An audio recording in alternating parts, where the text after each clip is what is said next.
আমার তো নজর পুরা করতে লাগবো। এটা কি নজর?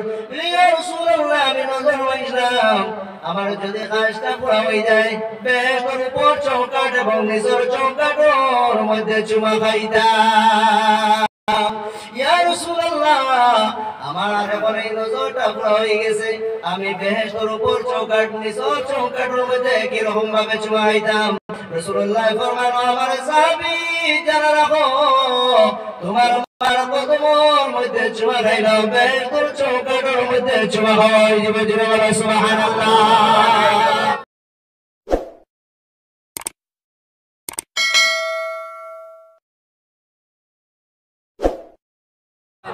আল্লাহর নবী সাল্লাল্লাহু আলাইহি ওয়াসাল্লাম ফরমায়েন, যদি আমার কোনো উম্মতি আমার উপরে বেশি বেশি করে দুরূদ শরীফ পড়ে, কালকে কিয়ামতের দিন সেই ব্যক্তিরে আমি রাসূলুল্লাহ আল্লাহর কাছে শাফাআত করাই। মুজিরা বলো সুবহানাল্লাহ। এই দুরূদ শরীফের অত ফজিলত হয়ে গেল, আল্লাহ রাব্বুল আলামিনের জমিনের মধ্যে সমস্ত মানব জাতির আল্লাহ হুকুম দেন, নামাজের আদেশ দেন, রোজার আদেশ দেন, যাকাতের আদেশ দেন, কিন্তু এক জায়গার মধ্যে আল্লাহ রাব্বুল আলামিন এমন যে আমলটা করার পরে রব্বুল আলামিন ইমানদার উপরে আদেশ আমলটা ফরজ বলো সুবহানাল্লাহ। এই আমলটার নাম কি? আল্লাহ রাব্বুল আলামিনের জনাবে মুহাম্মদুর রাসূলুল্লাহ সাল্লাল্লাহু আলাইহি ওয়াসাল্লাম দুরূদ শরীফ পড়েন। এর লাগি আল্লাহ রাব্বুল আলামিন ইমানদার উপরে হুকুম দেন, আমার ইমানদার বান্দাগণ তোমরা আমার নবীর উপরে দরুদ এবং সালাম বেশি বেশি করে পড়ে বলো সুবহানাল্লাহ। আমার বন্ধুগণ, আল্লাহ রাব্বুল আলামিনের মধ্যে সর্বপ্রথম হযরত আদম আলাইহিস সালাতু ওয়াস সালামের সৃষ্টি হলো। আদম আলাইহিস সালাতু ওয়াস সালামের পয়দা করার পরে যখন ফেরেশতাকে কেরাম করে হুকুম দিল, আমার ফেরেশতা হল আদমকে সিজদা করো, সমস্ত ফেরেশতাকে কেরাম বলে আদম আলাইহিস সালাতু ওয়াস সালামের সিজদা করলা। কিন্তু আল্লাহ রাব্বুল আলামিনের শুধুমাত্র ফেরেশতাকে কেরাম করে হুকুম দিয়েছেন আদমকে সিজদা করার জন্য। একটা জিনিস আপনারা জানা রাখো, এইদিকে আল্লাহ রাব্বুল আলামিনের জনাবে মুহাম্মদুর রাসূলুল্লাহ সাল্লাল্লাহু আলাইহি ওয়াসাল্লামের উপরে দরুদ শরীফ পড়েন এবং ফেরেশতা বলে দরুদ শরীফ পড়েন, আর ওদিকে আল্লাহ রাব্বুল আলামিনের ফেরেশতা করে হুকুম দিয়েছেন যে আদম নবীর সিজদা করো। এখন আল্লাহর দরুদ পড়া ফেরেশতা করে সিজদা করা দুটো সমান নেই, দুটো সমান নেই দুইটা। এখন মর্তবা কোনটার মধ্যে বেশি?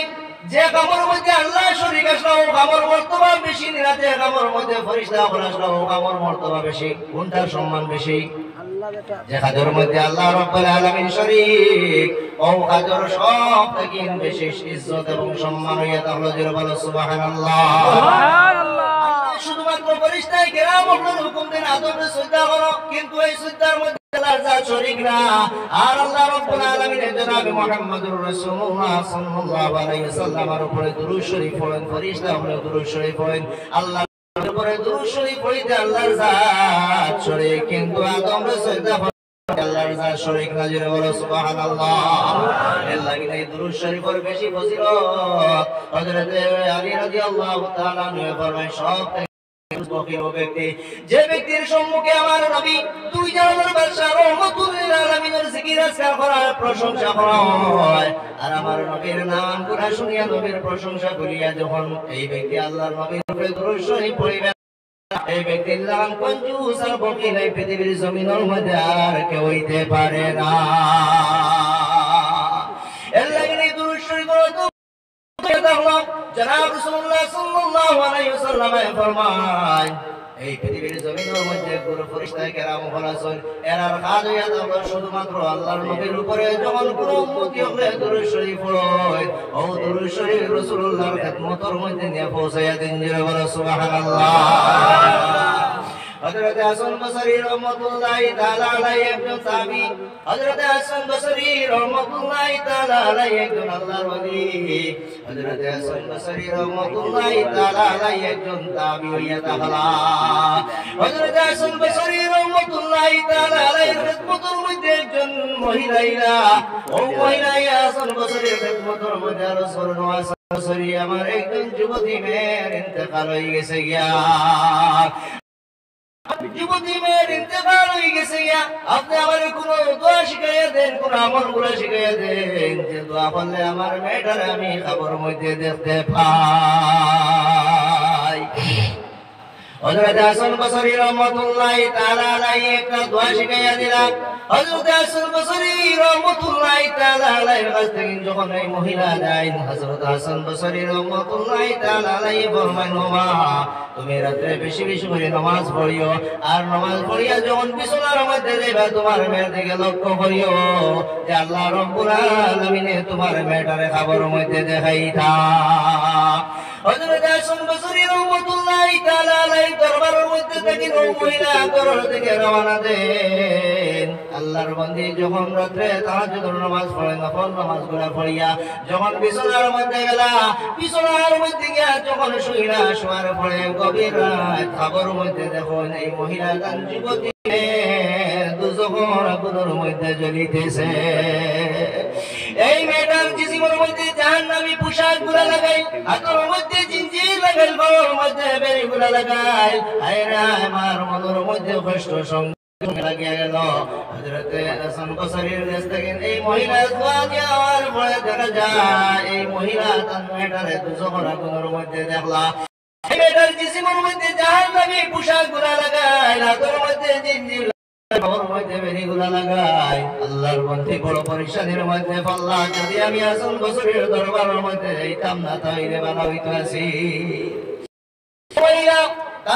যখন দেখলা জাহান্নামের আগুনের মধ্যে জ্বলিতেছে, জাহান্নামী পোশাক গুলা লাগাই, রাতের মধ্যে জিঞ্জির লাগাই, পাওয়ার মধ্যে বেড়িগুলা লাগাই, ও মহিলা পরদিন হযরত হাসান বসরি রাহমাতুল্লাহি তাআলা আলাইহির দরবারের মধ্যে হাজির দেন। ও হাসান বসরি,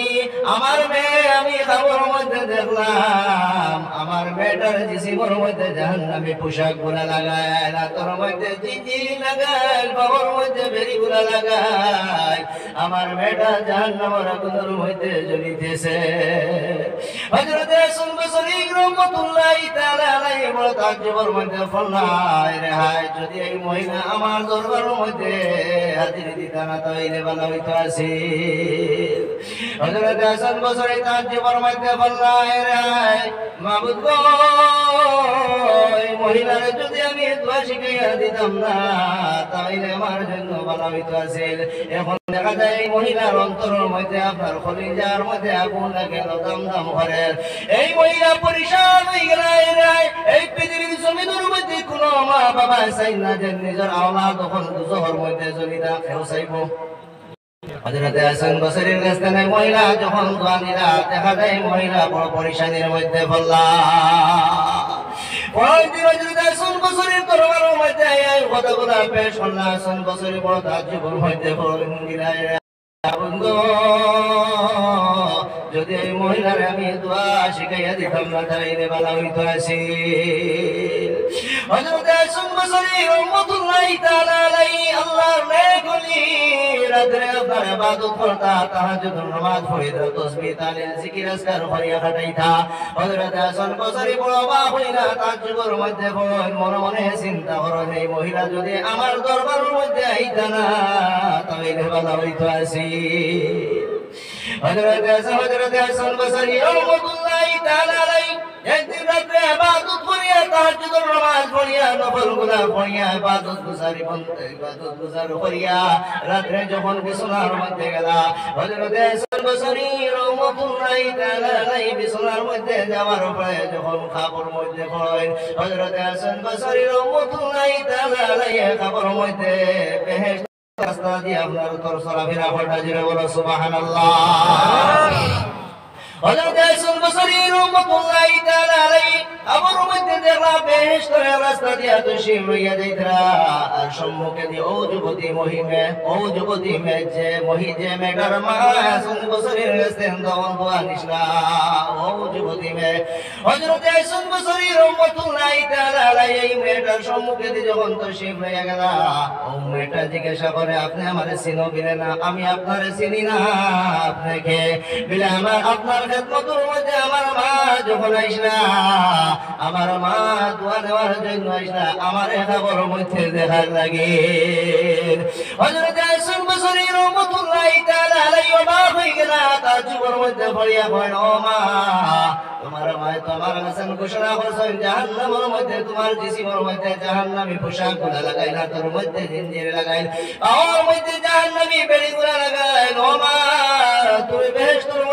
রকম ভাবে দাখিল হইলাই ও মেয়েটা উঠিয়া জবাব দিল হাসান বসরি আমি গুনাহগার আমার কাছে কোনো ভালো আমল গুনাহ নাই ও হাসান বসরি আমার যে কবরস্থানের মধ্যে আমি মারা যাওয়ার পরে আমার মা আমার যে কবরস্থানের মধ্যে ফোন করিয়া রাইসা ও কবরস্থানের কিনারা দিয়ে আল্লাহর একজন নেক বান্দায় তশরিফ হইয়া গেছলা আল্লাহর নেক বান্দা যখন কিনারা দিয়ে তশরিফ হইয়া গেছলা যাওয়ার সময় রাসূলুল্লাহর উপরে দুরূদ শরীফ পড়িসলা আল্লাহর নবীর উপরে দুরূদ শরীফ পড়িয়া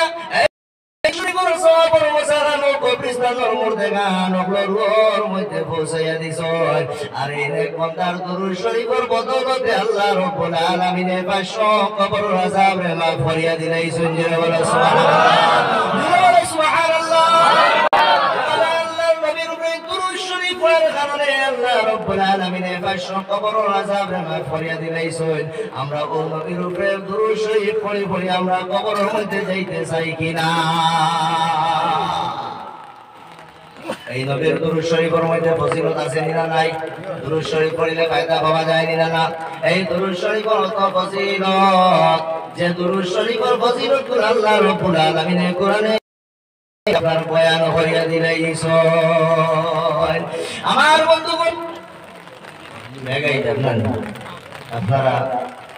জায়গা পালাটিছেন টাইট করতে হ্যাঁ টাইট করে বইবা তাইলে ব্যাগ আর পড়তো না বাধা দিয়ে আমাইতো না আর যদি ভাগ করি লাইন তাইয়া ফুটা পড়ি দিব আর ফুটা যখন পড়ি দিব আপনার উপরে যখন পড়বো তো তলে যাইব না দিব তলে যাইতে যাইতে উপরও ঠান্ডা হইল উপরও শেষ হইল তলও শেষ হইল দুবাজি শেষ করে নিল এর লাগে আপনারা বয়ার জায়গা যেখানে আছে আপনারা বয়ার জায়গাটা ঠিক মতো রাখবা আর মহব্বতে ধরে শরীফ পড়বে আল্লাহুম্মা সাল্লি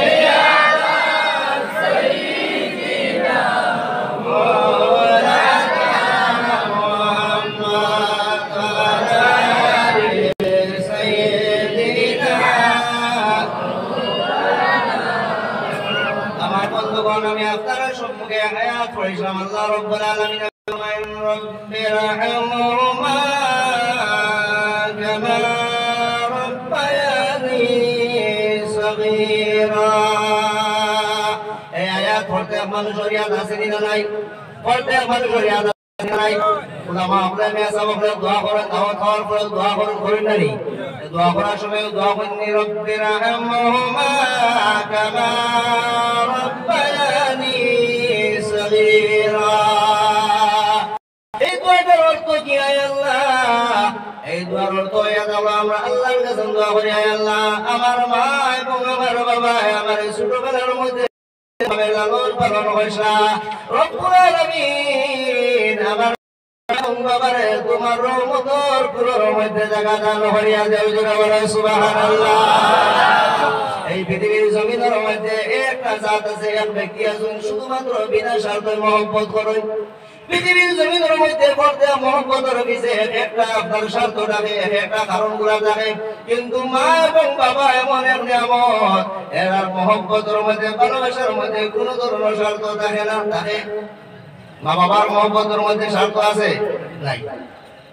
মা বাবা যে আমরা আওলাদ হলকে মহব্বত করে কোনো স্বার্থ নিয়ে নি কোনো স্বার্থ আছে নিবি আমার ছেলে আমার বেশ বেশ টাকা নিত আমার ছেলে আমার বেশ বেশ কথা শুনতো এরা কোনো মা বাবার স্বার্থ আসেনি পৃথিবীর জমিনের মধ্যে যদি আপনার সঙ্গে কেউ ভালোবাসে কেউ মহব্বত করে তাইলে শুধুমাত্র মা এবং বাবা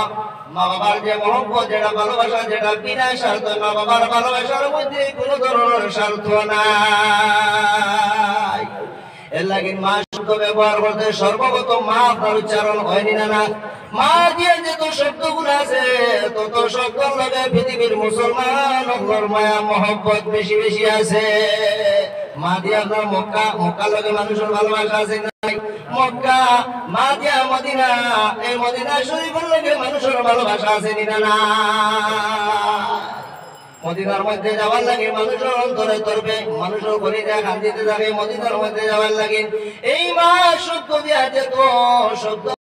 ব্যবহার হয়েছে তত জিনিস লাগে মুসলমান হকলর মুমিন হকলর বেশি বেশি আপনার ভালোবাসা মহব্বত মা দিয়ে আপনার মসজিদ লাগে মুমিন হকলর মায়া আছে না নাই মহব্বত আছে না নাই মা দিয়া মাদ্রাসার লগে মানুষের ভালোবাসা আছে না নাই এই পৃথিবীর জমিনের মধ্যে তাইলে বোঝা গেল শুধুমাত্র মা এবং বাবা যারা আওলাদ ওগুলোকে মহব্বত করেন বিনা স্বার্থে মহব্বত করেন মা বাবার মহব্বতের মধ্যে কোনো ধরনের আপনার স্বার্থ থাকে না বাকি যত মহব্বত গুলো আছে তার মধ্যে স্বার্থ আছে না নাই আছে যখন আপনারা বলছেন যারা মা এবং বাবা জমিনের মধ্যে নাই একটু হাত উঠাইয়া দেয় আমার মাও নাই বাবাও নাই মা বাবা নাই আমরা হাত উঠাই আল্লাহরে দেখাই মা বাবা কয়জন নাই আল্লাহর কাছে হাত উঠাইয়া দেখাই আমার মাও নাই আমার বাবাও নাই এবার একটু নামাই যারা মা বাবা জমিনের মধ্যে আছেন একটু হাত উঠাইয়া দেখাই বলে আমার মা জমিনের মধ্যে আছেন আমার বাবা জমিনের মধ্যে আছেন একটু নামাইয়া দেন যারা মা বাবা পৃথিবীর জমিনের মধ্যে নাই আমরা সমস্ত দোয়া করি আল্লাহ রব্বুল আলামিনের যে দুয়ারের কবরের মধ্যে আমার জিন্দেগি দান করিয়া দিতে জোরে বল আল্লাহুম্মা আমিন মা এবং বাবা এই পৃথিবীর জমিনের মধ্যে মা বাবার যে মহব্বত যেটা শুধুমাত্র বিনা স্বার্থে মহব্বত বাকি সমস্ত মহব্বতের মধ্যে একটা স্বার্থ আছে কিন্তু মা বাবা যারা নাই যারা মা বাবা জমিনের মধ্যে নাই তারা জিজ্ঞাসা করো মা বাবার কদর কি আপনার যদি একটা চক্ষু থাকে না তাহলে আপনি আরেকটা চক্ষুর কদর আপনি বুঝতে পারবেন একটা চক্ষু যখন আপনার কাছে থাকবে না একটা হাত যখন আপনার কাছে থাকবে না তখন এই হাতের কদর বুঝা যাইব না চক্ষু না থাকলে এই চক্ষুর কদর বুঝা যাইব না মা বাবা জমিনের মধ্যে যারা নাই তারা জিজ্ঞাসা করো মা বাবার কদর কি যারা মা বাবা জমিনের মধ্যে নাই যারা মা বাবা জমিনের মধ্যে নাই এরা অন্তরের মধ্যে আপনার কষ্ট আছে আমার মাও নাই বাবাও নাই যদি মা বাবা জমিনের মধ্যে থাকা মা বাবা জমিনের মধ্যে থাকার পরে আওলাদের সঙ্গে দোয়া করেন না মহব্বত মা বাবা মার খেরে মহব্বত আল্লাহ রাসূল সাল্লাল্লাহু আলাইহি ওয়াসাল্লাম একদিন সাহাবী রাসূলের জিজ্ঞাসা করলেন ইয়া রাসূলুল্লাহ আমার মহব্বতের হকদার সর্বপ্রথম কে রাসূলুল্লাহ ফরমায়েন উম্মুকা তোমার মা আবার জিজ্ঞাসা করলেন ইয়া রাসূলুল্লাহ আমার মহব্বতের হকদার কে বেশি আমার খিদমতের হকদার কে বেশি আল্লাহর নবী ফরমায়েন ও সাহাবী তোমার মা উম্মুকা তিন নম্বর বার আবার জিজ্ঞাসা করলেন ইয়া রাসূলুল্লাহ আমার মহব্বতের হকদার কে রাসূলুল্লাহ ফরমায়েন উম্মুকা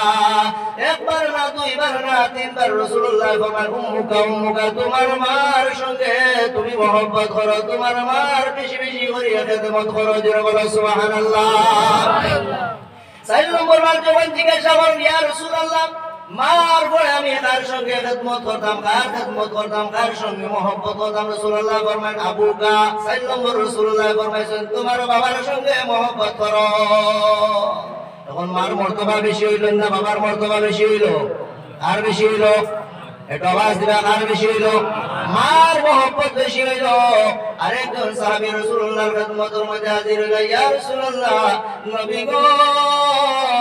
আমি জিহাদের মধ্যে যাইতে চাই আমার ইজাজত দাও রাসূলুল্লাহ ফরমায়েন আমার সাহাবী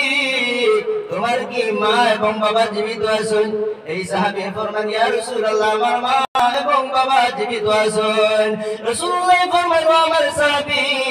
যাও তোমার মা বাবার খিদমত করো তোমার মা বাবার খিদমত করলে রব্বুল আলামিন তোমার জিহাদের সওয়াব দান করিয়া দিলেই বাজুরে বলো সুবহানাল্লাহ মা বাবার খিদমত করলে আল্লাহ রব্বুল আলামিন জিহাদের সওয়াব দান করিয়া দেন আমার ভাই বন্ধুগণ জানা রাখো এই পৃথিবীর জমিনের মধ্যে মানুষের লক্ষ লক্ষ টাকা দিয়া পয়সা খরচ করিয়া মেহনত করিয়া কষ্ট করিয়া আল্লাহর ঘর তাওয়াফ করার জন্য যায় মদিনার জিয়ারত করার জন্য যায় কিনা না লক্ষ লক্ষ টাকা গুলা পয়সা গুলা খরচ করিয়া হজের মধ্যে যায় কিন্তু কোন মানুষের হজ কবুল হইছে বলিয়া কোনো গ্যারান্টি নাই আছে গ্যারান্টি আছে নাই কিন্তু শুধুমাত্র মা এবং বাবা এমন এক নিয়ামত মা বাবা দোয়া করলে আল্লাহর দরবার থেকে কোন সময় খালি ঘুরে আয় না ও যুবক জানা রাখো আমার বন্ধুগণ মা এমন এক নিয়ামত মা পৃথিবীর জমিনের মধ্যে মা যার আছে তার কাছে শান্তি আছে, যার মা নাই এই ব্যক্তির মনের মধ্যে শান্তি নাই। এই জমিনের মধ্যে কোন যুবক আছেন যারা মা বাবারে কষ্ট দেন? নাই? আসেনি না নাই? একগুলো যুবক হলে মা বাবারে গালি দেন, মারে গালি দেন, বাবারে গালি দেন, আসেনি না নাই? রাসূলুল্লাহ ফরমান আল কাবাইরুল ইশরাকু বিল্লাহি ওয়া হুকুকুল ওয়ালিদাইনি ওয়া কাতলুন নাফসি ওয়া ইয়ামিনুল গমুস। আল্লাহর নবী ফরমায়েন সব থেকে বড় গুনাহ এটা হলো কবিরা গুনাহ, সব থেকে বড় গুনাহ এটা হলো কবিরা গুনাহ। আর মা বাবার সঙ্গে না ফরমানি করা এটা হলো কবিরা গুনাহ। আল ইশরাকু বিল্লাহি, আল্লাহর নবী ফরমান আল ইশরাকু বিল্লাহি ওয়া হুকুকুল ওয়ালিদাইনি, কবিরা শিরক গুনাহ এটা হলো আল্লাহর জাতের সঙ্গে শরীক করা আর মা বাবার নাফরমানি করা, এটা হলো কবিরা গুনাহ। হুকুকুল ওয়ালিদাইনি ওয়া কাতলুন নাফসি, আর মুসলমানে আপনার বিনা কারণে কাতল করিলা, এটা হলো কবিরা গুনাহ। ওয়াল ইয়ামিনুল গমুস, আল্লাহর নবী ফরমান মিসামাতুর মধ্যে কসম খাওয়া, এটা হলো কবিরা গুনাহ। অনেক দিন আপনারা দেখছেন জমানা আছে মানুষের কথার সঙ্গে আপনার কসম খাইতো, বাবার কসম খাইতো, মার কসম খাইতো, এটা হইছে না? দাদার কসম খাইতো, দাদির কসম গুলা খাইতো। এই কসম খাওয়া এটা হলো রাসূলুল্লাহ ফরমায় না ফরমানি। এই কসম খাওয়া না ফরমানি। কসম খাইলে শুধুমাত্র আল্লাহর জাত, আল্লাহর জাত ব্যতীত আর কোন ধরনের কসম জায়েজ না। তো মা বাবার নাফরমানি যারা করে এরা কবিরা গুনাহ, যারা মা এবং বাবার সঙ্গে নাফরমানি করবে এরা মনে করো কবিরা গুনাহ হলো। আল্লাহর রাসূল সাল্লাল্লাহু আলাইহি ওয়াসাল্লাম ফরমায় রিদাল্লাহি ফি রিদাল ওয়ালিদাইন ওয়া সাখাতুল্লাহি ফি সাখাতিল ওয়ালিদাইন। আল্লাহ রাব্বুল জাত ততক্ষণ পর্যন্ত রাজি হয় না যতক্ষণ পর্যন্ত